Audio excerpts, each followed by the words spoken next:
Si Lars, isang producer ng pelikula, ay nagpunta sa isang tahanan para sa matatanda upang bisitahin ang kanyang ama na si Mikkel at ibinahagi niya ang kanyang mga plano na umalis kasama ang kanyang asawang si Lisa patungo sa isang liblib na kubo na may layuning bigyan ng pangalawang pagkakataon ng kanilang hindi maayos na pagsasama. Pagkatapos ng pagbisita, bumili si Lars ng ilang mga kagamitan at itinago ang mga ito sa loob ng kanyang sasakyan bago siya tumuloy upang sunduin si Lisa sa kanilang tahanan. Sa gitna ng biyahe, kumuha si Lisa ng isang bote ng alak at nagreklamo dahil hindi yon ang gusto niya.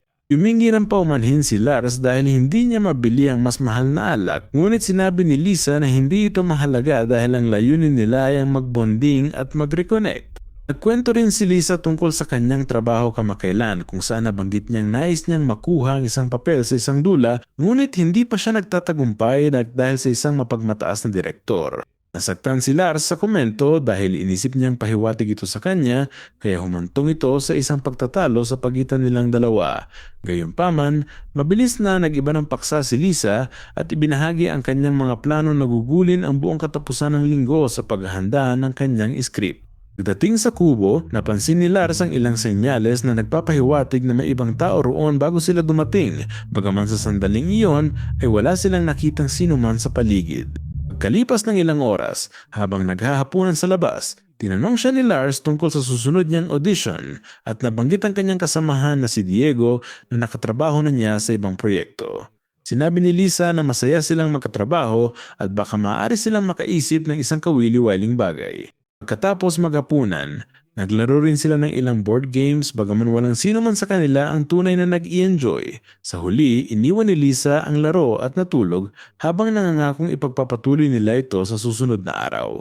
Kinabukasan, habang nag-ensayo ng kanyang script, lumabas si Lars para maglakad at pumulot ng mga bato. Pagbalik sa kubo, wala na siya ron. Matapos makuha ang kanyang mga gamit mula sa bangka kung saan niya ito itinago noon, dinala ni Lars ang mga ito sa garahe, kumuha ng martilyo at muling pumasok sa kubo. Dahil sa layuning wakasan ang buhay ni Lisa, tahimik siyang pumasok habang dala ang martilyo, ngunit bago pa man niya ito magamit, bumalik si Lisa at pinagkuryente siya gamit ang isang taser.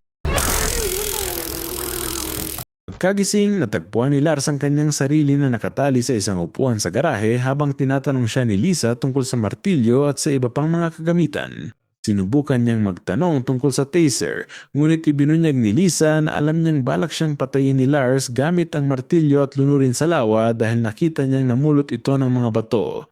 Dahil hindi maintindihan ni Lisa kung bakit nagdala si Lars ng chainsaw, inamin ni Lars na minsan ay bumabalik ang mga bangkay at sinabi niyang sa kanyang mga iniisip, plano niyang hiwain ito sa maliliit na piraso, ngunit tinawanan lang siya ni Lisa dahil sa kanyang kawalan ng kakayahan, alam nitong hindi siya sapat ang galing. Nang tanungin siya kung bakit gusto niyang wakasan ang buhay nito, inakusahan siya ni Lars na isang sinungaling at traitor dahil nakita niya itong kasama si Diego noong nakaraan. Bagaman nagulat si Lars, tinawanan ni Lisa ang kanyang hangal na plano at ibinunyag na mayroon siyang mas magandang plano. Gusto rin siyang patayin ni Lisa. Laman na isang araw, bago dumating sa kubo, kinausap ni Lisa ang kanyang kapitbahay at sinabing dadalhin siya ni Lars para mangaso kahit nagalit siya sa mga armas. Sa loob ng kubo, ipinaliwanag ni Lisa na sinabi niya sa lahat na ayaw niyang sumama upang walang maghinala at sa huli ay nakumbinsi siya ni Lars. Ang ideya niya ay barilin si Lars at gawin itong mukhang isang aksidente. Tinawanan siya ni Lars at sinabing sisirain niya ang plano nito dahil hindi man lang ito mahusay umarte. Sumagot si Lisa na si Lars ang mahusay na aktor dahil nagpanggap itong mahal siya para lamang hikayatin siyang pumunta sa Noruega. Bagaman alam niyang para lang sa sariling interes ang lahat, inamin niyang gusto pa rin niyang maniwala sa kanya. Sa totoo lang, wala nang pakialam si Lars sa kanya at pansarili ang ginawa niya, pero naniniwala pa rin siya. Matapos ang isa pang pangungutya sa pag-arte niya, nagyaya si Lisa maglakad para isakatuparan ang plano niya, pero tumanggi si Lars. Nang bantaan siya ni Lisa na papatayin siya roon mismo kung hindi siya makikinig, lumitaw si Victor, isang kaibigan ni Lars, at pinalo si Lisa gamit ang pala na nagdulot ng pagkawala ng kanyang malay. Pinakita sa isang flashback na humingi ng tulong si Lars kay Victor para tapusin ang buhay ni Lisa at inalok ito ng kalahati ng insurance money ni Lisa na halos $50,000 at binalaan itong dumating sa tamang oras. Pagbalik sa kubo, nagbago na ang sitwasyon. Ngayon, si Lisa ay hawak ni na Lars at Victor. Kinutya ni Lisa si Lars dahil isinama nito ang isang hangal na tulad ni Victor sa kanyang plano. Inamin ni Lars na balak niyang patayin si Lisa at inutusan niya si Victor na paghiwa-hiwalayin ang kanyang katawan bago ito lunurin. Tinanong ni Lars kung bakit gustong bawiin ni Lisa ang kanyang buhay at sumagot ito na dahil hindi siya kailanman naging masaya sa kanyang irresponsableng pag-uugali na nagdulot ng pagkawala ng lahat dahil sa pagsusugal at pagkakabaon sa utang. Binanggit din niya na malapit na nilang mawala ang lahat, ang kanilang bahay, sasakyan at ang kubo dahil sa kanya. Inakusahan siya ni Lars na nais lang makuha ang insurance nito at inamin niya ang layunin niya ay maging malaya at mamuhay ayon sa dati niyang inaasahan. Pagkarinig nito, ibinunyag ni Victor ang sikreto ni Lars. Gusto rin niya ang insurance money ni Lisa at nangakuan siya ni Lars ng $50,000 kapalit ng pagtulong. Dahil naintindihan na ang buong estratehiya ay hindi lang tungkol kay Diego, sinubukan ni Lisa na kumbinsihin si Victor na dapat siyang kumampi sa kanya at ibinunyag na ang halaga ng insurance ay $3 milyong at handa siyang makipaghati rito. Nagsimulang mag-alok ang dalawa ng mas malaking halaga, sinubukan ni Lars na agawin ng baril sa kanila at aksidenteng nabaril si Victor sa daliri.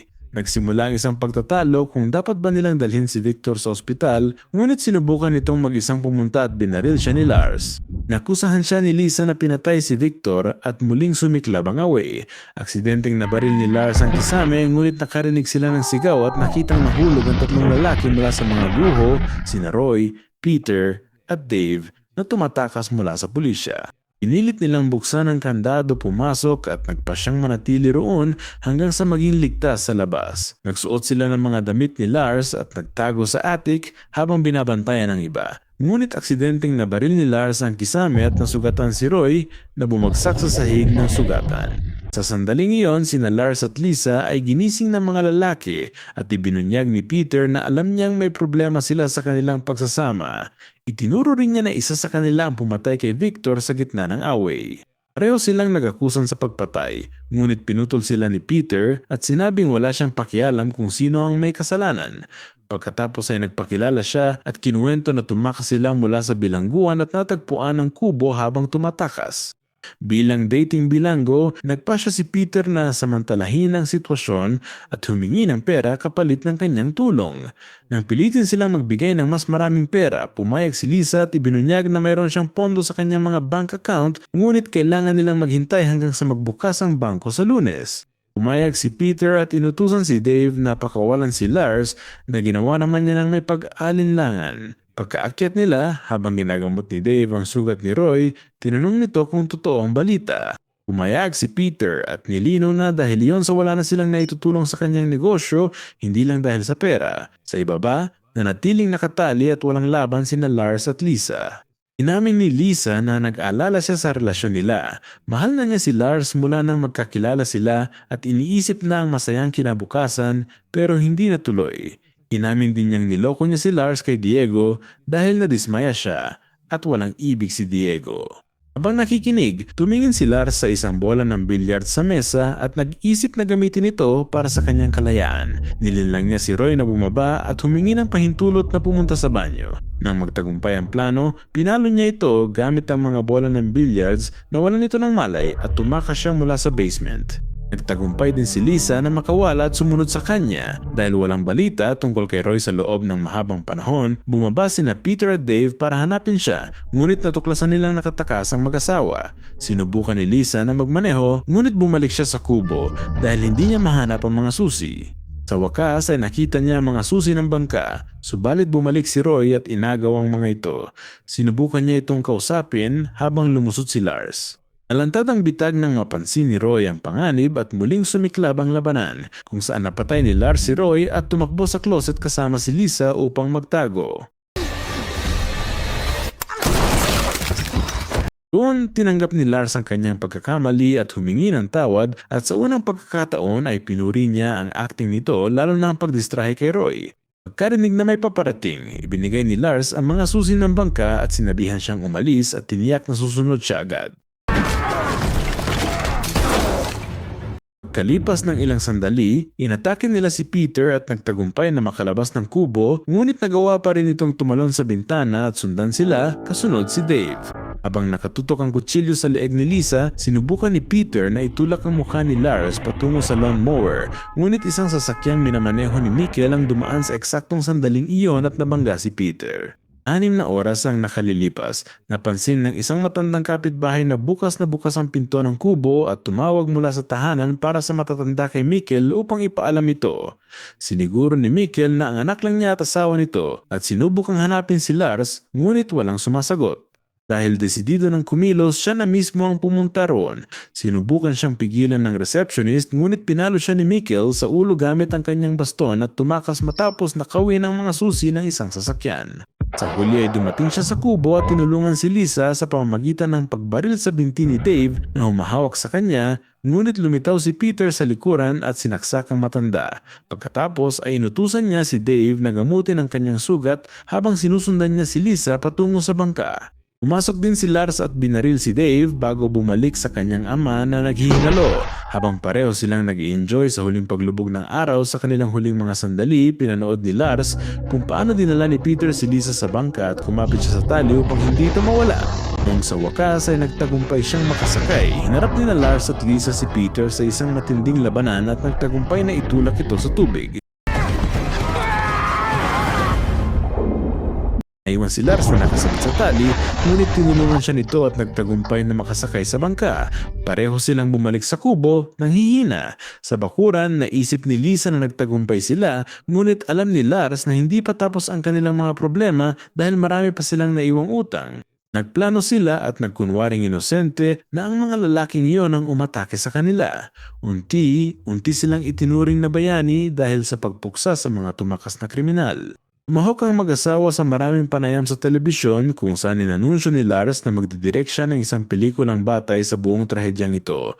Naging isang tagumpay ang produksyon, na ibenta ito sa halagang milyon-milyon, at sa wakas ay nagbigay sa kanila ng isang pagkakataong makaalis sa kanilang mga problema. Sa huli, kinunan nila ang isang eksena na eksaktong ginagaya ang sandaling na-trap sila sa basement. Kapag ang inyong pagsasama ay lumulubog at nilunod kayo ng mga utang, kalimutan na ang therapy. Magplano kayong magpatayan, mag-imbita ng ilang bilanggo, isama ang tatay ninyong may baston, at ang pinakamahalaga ay video ang lahat. Sa huli, kung hindi kayo magkawatak-watak, maaari ninyong ibenta ang karapatan nito at magpanggap na bida sa telebisyon. Walang mas makapagliligtas sa pag-ibig kundi ang kontrata sa Hollywood, hindi ba? Pumili ka na ngayon.